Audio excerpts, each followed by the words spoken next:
მაშინ როდესაც ხდება შენობის ევაკუაცია, ყველაზე მნიშვნელოვანი არის პანიკის გარეშე მშვიდად დავტოვოთ უმოკლესი გზით სავაჭრო ცენტრი ან შენობა.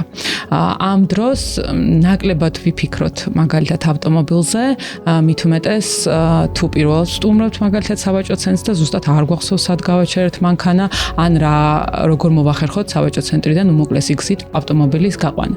ამაში იკარგება დრო ავტომობილის ძებნაში, შესაბამისად შესაძლოა ბევრი ავტომობილი იყოს, შეიქმნას საცობი გასასვლელში და ამან კიდევ უფრო დაგვაკარგინოს დრო.